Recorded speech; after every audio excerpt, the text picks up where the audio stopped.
Bonjour à tous, ça fait super plaisir de vous retrouver aujourd'hui. En effet, je vais partager avec vous un plaisir que je me suis fait. J'ai acheté la boîte Hit the Beach de Flame of War pour faire de la Deuxième Guerre mondiale en 15 mm.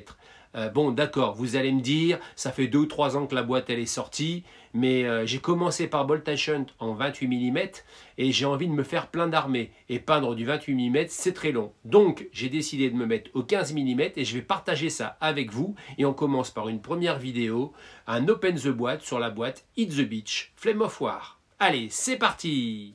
Je trouve la boîte de ce starter pack Hit the Beach très jolie. On y voit la représentation d'un combat entre les para-américains et des grenadiers allemands. Tout ce qu'on peut voir au verso de cette boîte se trouve à l'intérieur, sauf les décors. Et on peut tout de suite remarquer qu'il y a beaucoup de figurines et de chars. Bref, ça me donne envie d'ouvrir cette boîte et d'aller voir tout cela en détail. Dès l'ouverture, j'ai envie de dire waouh! En fait, c'est rempli de grappes. Cela promet des heures de montage et de peinture, bref, tout ce que j'aime. On va commencer par découvrir les figurines. On a 2 grappes. Et je suis très surpris de remarquer que les Américains et les Allemands sont mélangés. J'aurais personnellement préféré des grappes séparées, surtout pour ceux qui désirent par exemple acheter cette boîte à 2 et se faire chacun une armée. Mais heureusement, cette boîte contient une notice de montage où chaque figurine est désignée par un code que l'on trouve au dos de la grappe. Et plus je la regarde, plus je trouve la sculpture de ces figurines de Battlefront superbement détaillée pour du 15 mm. Ça va vraiment être plaisant à peindre. En plus, on trouve une multitude de poses différentes, des armes différentes telles que les bazookas, des mortiers, des MG42. On a 2 grappes identiques avec juste la partie que je vous montre là qui sont des poses différentes. On va continuer avec le côté allemand où on a de quoi monter un peloton de chasseurs de chars. On a 2 canons de 75 mm, les grappes datent de 2012. Les détails sont fins et bien sûr l'équipage se trouve dans les grappes que l'on a vues précédemment. Toujours du côté allemand, on a ensuite un peloton de tanks Panzer IV. Il est composé de 3 chars. On va regarder ça dans le détail. Pareil, très belle sculpture.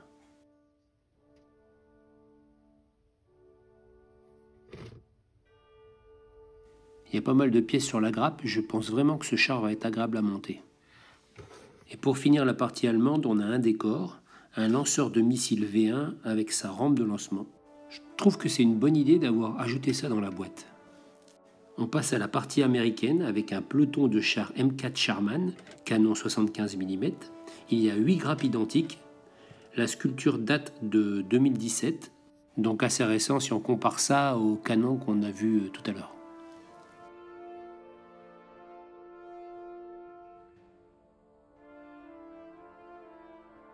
On peut voir qu'il y a quelques options pour customiser le char, donc ça c'est très intéressant.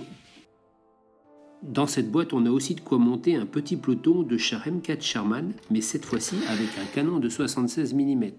Donc on a 3 petites grappes où il va falloir récupérer en fait les chenilles sur les plaquettes de Sherman standard. On peut voir aussi quelques différences sur la sculpture du char en lui-même.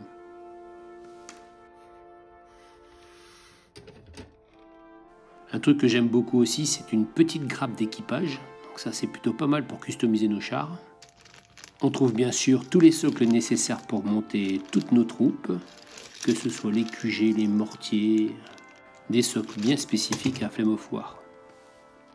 On a aussi bien sûr des dés, donc de 2 couleurs. On peut voir les gris pour les Allemands, les verts pour les Américains. Ils fournissent aussi une plaquette de montage très bien faite. On nous y explique quelle base choisir et comment y placer ses figurines. Il y a aussi les codes de référence qui vont nous permettre de retrouver nos figurines sur les grappes. On a aussi des exemples d'assemblage de figurines en fonction des différentes équipes, toujours avec les codes de référence. On y retrouve aussi les plans de montage des différents chars et le détail pour le montage de la rampe de lancement des missiles V1. Ensuite, dans la boîte, on trouve les fameuses cartes d'unité.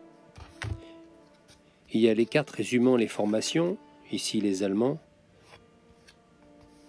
avec les ordres de mouvement et les supports.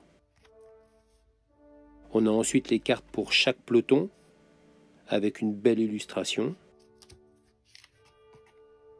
On y trouve tous les détails nécessaires, hein, les mouvements, les différentes armes. Et ici, un exemple de différentes cartes d'unité pour des pelotons Sherman. Au niveau des règles, on trouve d'abord un kit de démarrage rapide avec un résumé des règles principales. C'est bien résumé avec des bons exemples en photo.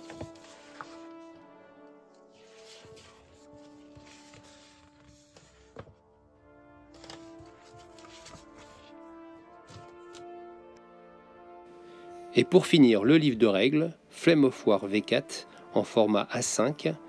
Par contre, il est en anglais. Alors, on peut voir que ce livre est vraiment complet.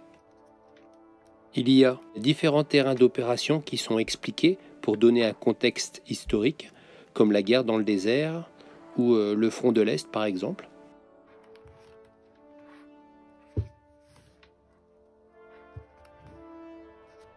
Ensuite, on trouve expliqué comment utiliser les cartes d'unité. On a le détail des règles comme les différentes phases de mouvement, de tir. On a aussi les différentes règles spécifiques. On trouve ensuite une partie réservée aux armées américaines et allemandes. Et le livre se termine avec différents scénarios. Et voilà, la vidéo est terminée, j'espère qu'elle vous a plu. Alors comme d'habitude, si vous avez aimé, vous likez, vous partagez et surtout, j'ai besoin de vos commentaires pour m'améliorer. Alors moi je vous dis à bientôt!